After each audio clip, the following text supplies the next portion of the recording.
बिस्मिल्लाहिर्रहमानिर्रहीम बिस्मिल्लाहिर्रहमानिर्रहीम अस्सलाम वालेकुम। बायोबिट्स में खुशामदीद।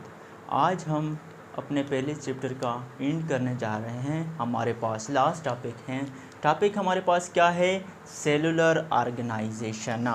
अब सेलुलर ऑर्गेनाइजेशन को मैंने डिवाइड किया है कौन कौन से ऑर्गेनाइजेशन में? यूनिसेलुलर ऑर्गेनाइजेशन, कॉलोनियल ऑर्गेनाइजेशन और मल्टी सेलुलर ऑर्गेनाइजेशन। अब यूनिसेलुलर ऑर्गेनाइजेशन में पहले मैं एग्जांपल आपको बता देता हूँ कि एग्जांपल हमारे पास कौन कौन सी है। अमीबा है, यूग्लिना है और क्लेमिडोमोनास हैं। और भी एग्जांपल हो सकते हैं, लेकिन आप लोगों के बुक में ये 3 एग्जांपल दिए हैं। अब यहाँ पे क्या होता है? ये यहाँ पे डिवीज़न ऑफ लेबर्स होते हैं।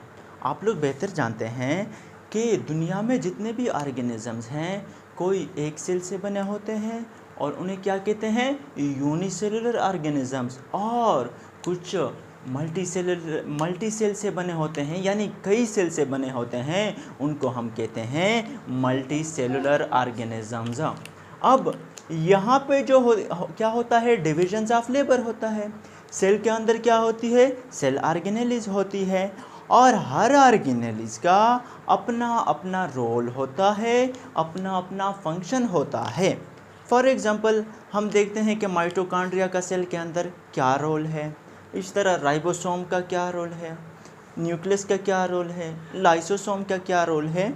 सो यहाँ पे चूँकि ये वो ऑर्गेनिजम्स होते हैं, यानी ये 3 यहाँ पे देख ले, अमीबा, यूग्लिना और क्लेमिडोमोनास वो ऑर्गेनिजम्स हैं जो सिर्फ़ और सिर्फ एक सेल से बने होते हैं। तो यहाँ पे डिविजन्स ऑफ लेबर होती हैं, या मीन्स इनके जितने भी ऑर्गेनेलिज है वो अलग अलग फंक्शन करते हैं, अलग रोल प्ले करते हैं। फॉर एग्ज़ाम्पल इनमें रिस्पायरेशन भी होती है।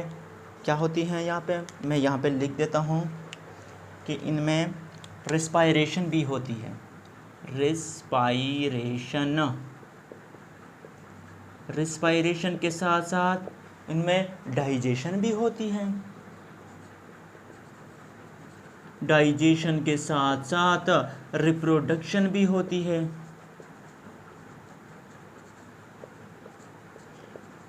यानी इनमें सारी की चीज़ें होती हैं, किस वजह से कि जो सेल ऑर्गेनेलिज है वो अलग रोल प्ले करते हैं। दूसरा हमारे पास क्या है? Colonial organisation. कॉलोनियल ऑर्गेनाइजेशन में भी यूनिसेलुलर ऑर्गेनिजम्स होते हैं, लेकिन वो क्या करते हैं? वो आपस में मिल जाते हैं। यूनिसेलुलर ऑर्गेनिज्म एक जगह पे मिल जाते हैं और उनसे क्या बनाते हैं? कॉलोनी बनाते हैं। फॉर एग्जांपल यहाँ पे देखें, ये सेल है, ये एक अलग सेल में बनाता हूँ। ये सेल है 1 2 3 4, ये सारे के सारे क्या है? सेल हैं। लेकिन जब ये सारे एक साथ मिल जाते हैं, ये सारे क्या हैं? सिंगल सेल है हमारे पास। लेकिन अभी ये ग्रुप की फॉर्म में एक साथ हो गए, एक साथ मिल गए, तो ये हमारे पास क्या हो गई? एक कॉलोनी बनाई है। लेकिन यहाँ पे एक मज़े की बात है, वहाँ यानी यूनिसेलुलर में ऑर्गेनाइजेशन में क्या करते थे? हर एक ऑर्गेनेली का अपना अलग अलग फंक्शन था। यहाँ पर ये क्या करते हैं कि जब कॉलोनी बनती है तो कुछ सेल्स को कहते हैं कि यार आप लोग रिप्रोडक्शन करें, तो कुछ सेल्स को कहते हैं कि यार आप लोग रिस्पायरेशन का काम करें, कुछ सेल को कहते हैं कि आप लोग डाइजेशन का काम करें। कहने का मकसद यही है कि जब कॉलोनी बनती है तो हर सेल के अंदर सेल ऑर्गेनेलिज अलग रोल प्ले नहीं करते, बल्कि ये कहते हैं सेल्स को, कुछ सेल्स निकाल लेते हैं किस चीज़ के लिए? रिस्पायरेशन के लिए। रिस्पायरेशन फॉर एग्जांपल इनमें से 5 सेल किस चीज़ के लिए निकाले कि यार आप लोग रिस्पायरेशन का काम करें, तो कोई और 5 निकाल लेते हैं कि आप लोग क्या करें? आप लोग डाइजेशन करें। इस तरह 5 और को कहते हैं कि आप लोग एक्सक्रीशन करें। सो यहाँ पे ये कंफ्यूज नहीं होना कि यहाँ पे 20 सेल अलहदा अलहदा काम करते हैं, मींस ऑर्गेनेलिज अलहदा अलहदा रोल प्ले करते हैं, बल्कि सेल्स मिलते हैं कॉलोनी की फॉर्म में, कॉलोनी की फॉर्म में, एक ग्रुप की फॉर्म में वो कॉलोनी बनाते हैं और फिर मुख्तलिफ सेल्स को रोल देते हैं कि आपने ये रोल प्ले करना है तो आपने ये रोल प्ले करना है। अच्छा, कॉलोनियल फॉर्म का जो हमारे पास एग्जांपल क्या है, वो है हमारे पास वॉल्वॉक्स। और वॉल्वॉक्स क्या है, ये ग्रीन एल्गी है, ग्रीन एल्गी, सही है, ये हमारे पास ग्रीन एल्गी है। अच्छा, और वॉल्वॉक्स रहते कहाँ पे हैं, ये पानी में, यहाँ पे मैंने लिखा है Volvox leaves in water. Volvox कहाँ पे रहते हैं, पानी में रहते हैं। तो उम्मीद है कि ये आप लोग को समझ आई होगी। मुदस्सिर समझ आ गई? Yes, sir. आगे चला जाऊँ? Yes, sir. ओके, थर्ड हमारे पास क्या है, मल्टी सेलुलर ऑर्गेनाइजेशन।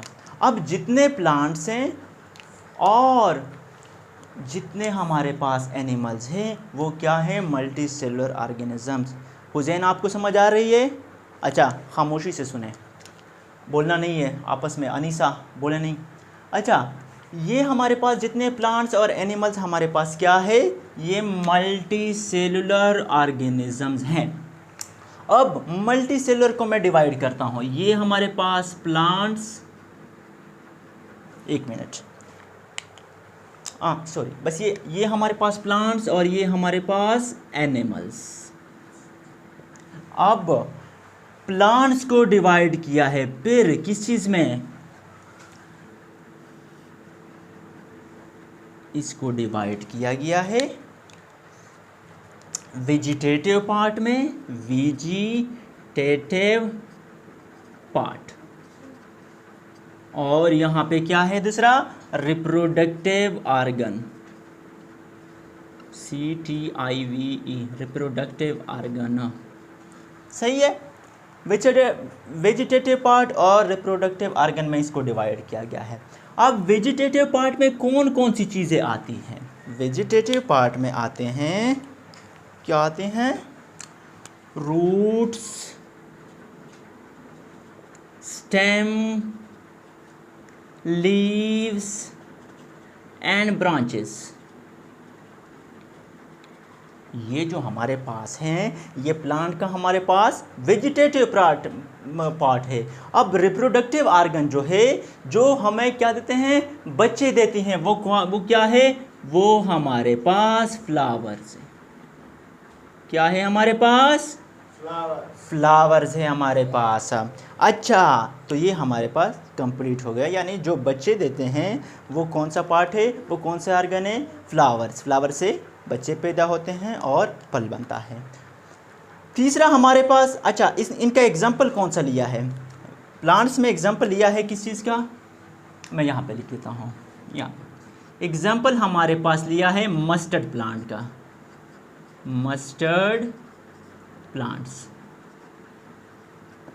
सही है, समझ आ गई। एग्जाम्पल यहाँ पे मस्टर्ड प्लांट्स हैं। और एनिमल्स में जो हम यहाँ पे एग्जाम्पल लेते हैं वो किस चीज़ की लेते हैं, फ्रॉग। फ्रॉग को हमने एग्जाम्पल लिया।